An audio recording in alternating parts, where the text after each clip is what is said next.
It's a beautiful day in the Shenandoah Valley. The kids are playing in the yard. We've been getting a lot more rain, so things are green and plush again. Crazy storms last night. Anyway, it's Sunday. It's not Soup Sunday. It's going to be braised beef. I'm going to do a Moroccan style beef for you guys today, so stick with me. All right, I got my cast iron enamel Dutch oven, and I got a chuck roast. Dutch oven, chuck roast. This is a blended oil, some olive oil, some canola oil.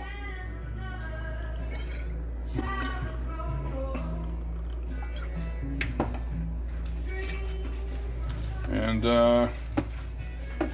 just gonna put this guy down. I've already seasoned the other side with salt and pepper.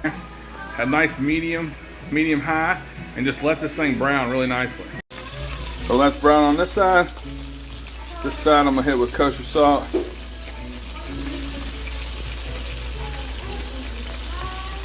And some black pepper. Alright, now I'm gonna work on my aromatics. Got a yellow onion here.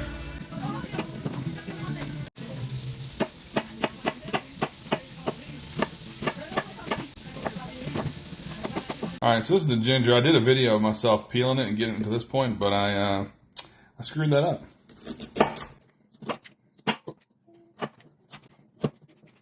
It's fibrous, so it can be kind of a pain in the ass.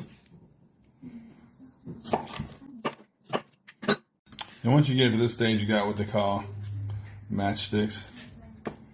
You just kind of give it a tight. You get it right. That's ginger.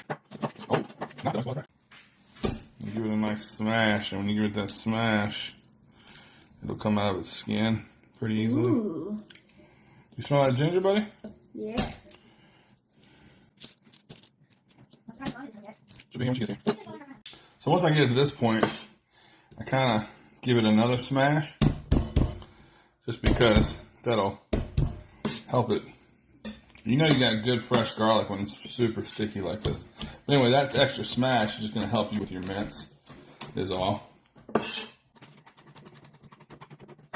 let's check out our beef and see if it's brown. Oh yeah, that's what I want. I want on both sides, and now I'm going to do the other side. Now, a lot of folks would have coated that beef with flour for two reasons. One, for give it some texture and add to the crust, and two, later on it'll serve as a thickening agent. But I'm going to put the crust on it just because of salt and pepper and, time. And, I'm going to use some other shit, tomatoes, to make it thick. I'll show you what it looks like. All right, so I set my beef aside. Shoot that real quick. Always put it somewhere where you're going to catch all that juice that comes out of it, because you want that for flavor later. I'm going to go with my aromatics, my onion, my ginger, and my garlic all at once.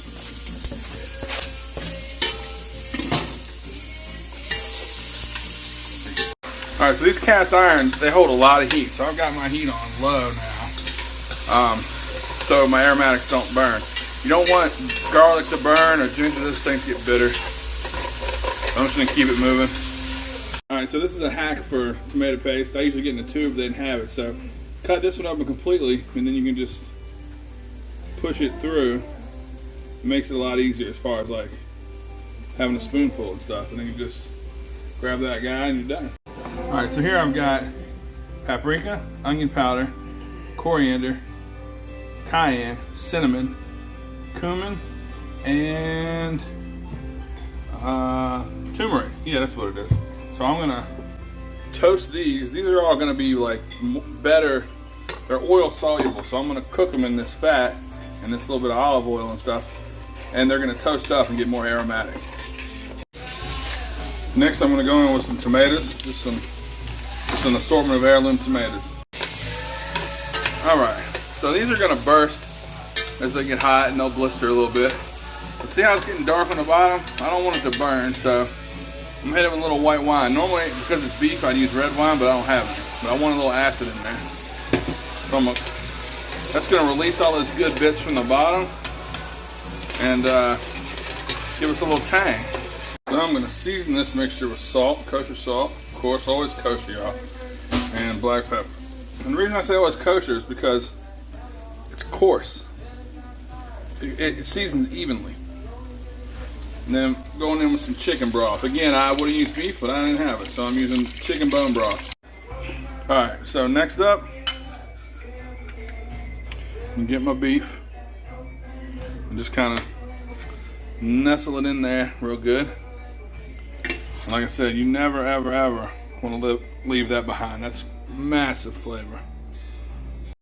Alright, so next up I'm going to I'm going to bring that up to a simmer, cover it and put it in a 325-degree oven for about an hour. Then I'm going to uncover it and do it for another hour. And then you'll have beautiful shreddable beef. And you know, a lot of people serve it with rice. You can serve it with chickpeas. You can serve it with naan bread. You know, it's similar to the beef chili Colorado I did a couple weeks ago, but obviously a different array of spices. But anyway, I'll show it to you when it comes out. So I did an hour in the oven covered, and I did about 30 minutes uncovered. And the reason I do the uncovered, one, it reduces a little bit, and two, you get sort of another level of caramelization on those tomatoes and on the beef a little bit. Now this part is optional, but what you can do, since the fat rises to the top, is take a spoon and just sort of drain some of that oil off of there.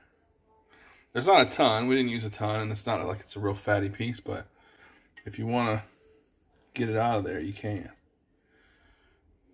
Alright, so after I cooked it with the lid off, frankly, it just wasn't tender enough. I thought I had my time and temperature right, but every piece of beef is different. This is kind of a big piece. It's over 2 pounds. So I needed to put it in there longer, and sometimes that's what you got to do. But I went for about another 45 minutes, and I'll show you what it looks like.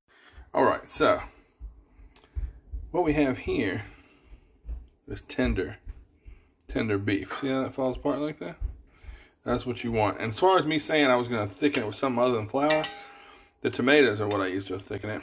And as you can see, it's got a great, nice, thick broth to it. And of course, the tomato paste helped. So I'm going to taste this broth, see if it needs salt and pepper, and then you can blend all this if you want, have a smooth sauce and strain it. I like mine kind of rustic, kind of country like this, and so I'm going to leave it just like this. I didn't realize this earlier, but I had a head of cauliflower, so I'm going to hit it with some good olive oil. And salt and pepper. I'm just going to fold this up, make it like a little cup. Not a cup, but a little, you know what I'm saying?